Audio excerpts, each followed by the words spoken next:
I just grabbed a coffee. Do you want one? Good morning. Can I tell you something I've never found strange until I really started paying attention?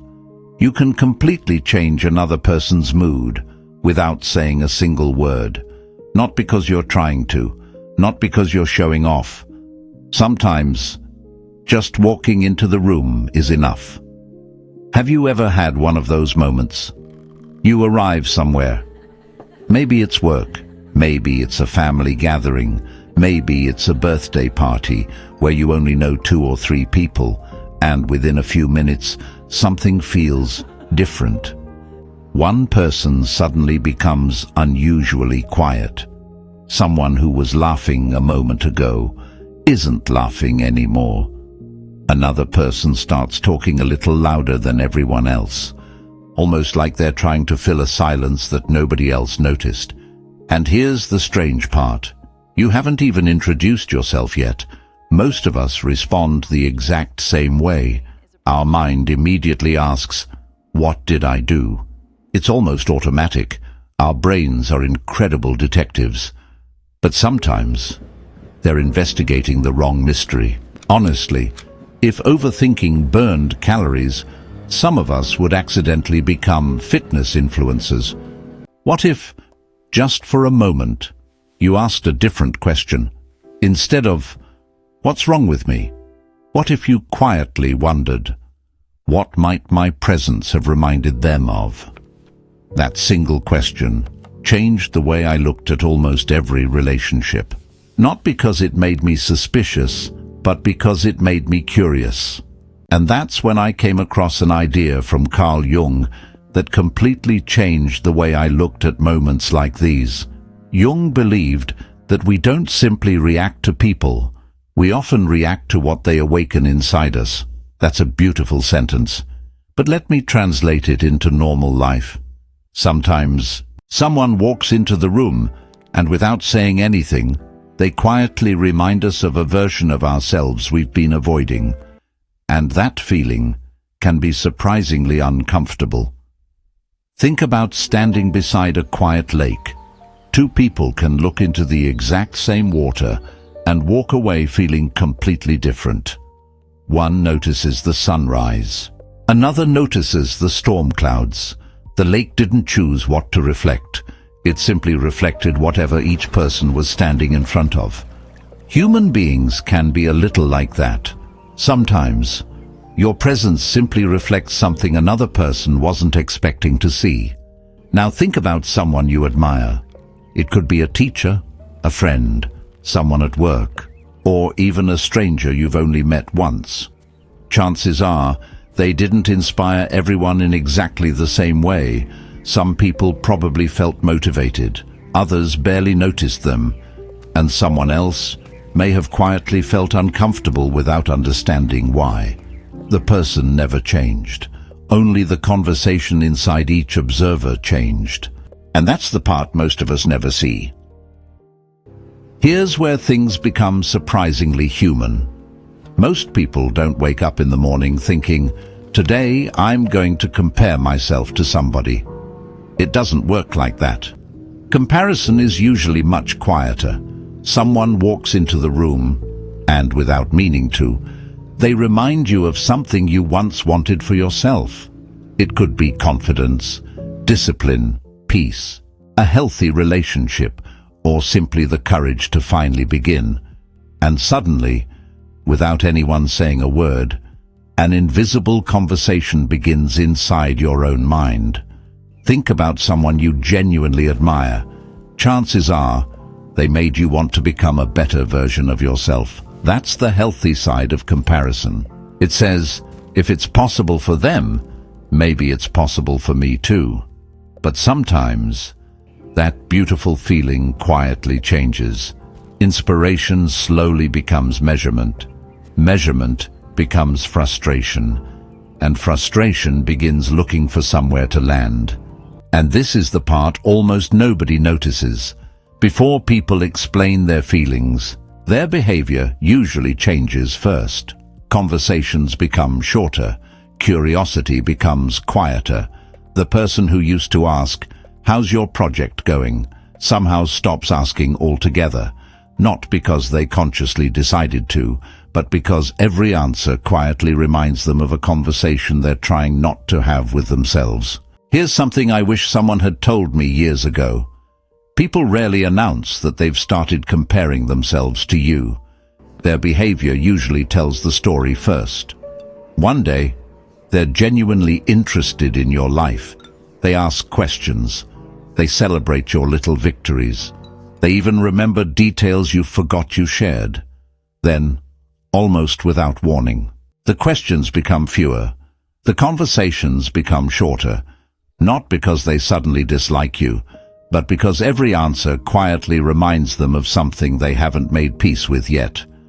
Have you ever shared good news and watched someone change the subject almost immediately? They don't criticize you. They don't argue. They even smile. But before your excitement has a chance to breathe, the conversation quietly moves somewhere else. It's almost impressive. Some people can change the subject so smoothly, you'd think they practiced it in front of a mirror, and maybe they aren't trying to dismiss you at all. Maybe they're trying to escape the uncomfortable feeling your news created inside them. Here's another pattern I've noticed. Some people keep talking to the version of you that no longer exists.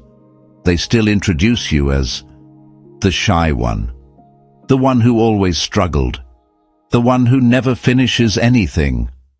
Meanwhile, you've quietly built an entirely different life. It's strange, isn't it? Sometimes people update their phones every year, but keep the same opinion of another human being for 20. Carl Jung believed that until we become conscious of what's happening inside us, those hidden patterns quietly shape the way we experience other people. In plain English, if someone hasn't made peace with their own story, they may accidentally start rewriting yours. That's why one person calls your confidence inspiring, while another calls it arrogance. One calls your discipline admirable, another calls it obsession. Same actions, different inner world, different story. Can I ask you something a little uncomfortable? How much of your life have you spent trying to be understood by people who had already made up their minds? Think about that. Maybe you explained yourself, then explained yourself again, then started changing little pieces of who you were, hoping this time they'd finally see the real you. But some people aren't looking for understanding. They're looking for confirmation. And once they've written the story, every new chapter somehow gets squeezed into the old plot. One day, something quietly changes. You stop rehearsing conversations that never happened. You stop rewriting text messages before sending them. You stop lying awake wondering, did I say something wrong? Honestly, if overthinking paid rent, some of us would have owned apartment buildings by now. And that's the beautiful part. Peace doesn't arrive because everybody finally understands you. Peace arrives when you stop making their understanding your full-time job. Carl Jung once wrote that the privilege of a lifetime is becoming who you truly are. Think about that for a second. Becoming, not pretending, not performing, not shrinking, becoming. Maybe that's why authenticity can feel uncomfortable to someone who's spent years hiding parts of themselves. Not because authenticity is offensive, but because it quietly asks a question. What part of me have I been afraid to become? And only they can answer that. Can I leave you with one thought? Maybe you've spent far too much time trying to become less of a problem for people who were never really struggling with you. They were struggling with the conversation your presence quietly started inside them. That's an important difference, because if you mistake their inner battle for your responsibility, you'll spend years apologizing for simply becoming yourself. And that's a very heavy way to live. The older I get, the more I realize. Peace has very little to do with convincing everyone to understand you. Peace begins when you stop asking strangers, acquaintances, even family sometimes, to decide whether your growth is allowed. Growth doesn't need permission. Kindness doesn't need permission. Healing doesn't need permission. Becoming yourself doesn't need permission either. So, if you've ever wondered why your presence quietly unsettles certain people, maybe today's answer isn't that you're better than they are, and it isn't that they're simply bad people. Maybe you're just seeing the invisible side of being human. We all carry unfinished stories. We all have hidden fears. We all have parts of ourselves that are still growing. The difference is, some people choose to face those parts. Others spend years running from them. Whatever you do, don't become smaller, just to make someone else more comfortable. Grow quietly, stay kind, stay curious. And remember, your job is not to manage every feeling your presence awakens in another person. Your job is simply to become the most honest version of yourself. Everything else belongs to their journey. Before you go, I'd really like to hear your story. Has there ever been a moment when you realized someone wasn't really reacting to you, but to something your presence awakened inside them? Tell me what happened. I read the comments, and some of the most thoughtful conversations in this community begin there.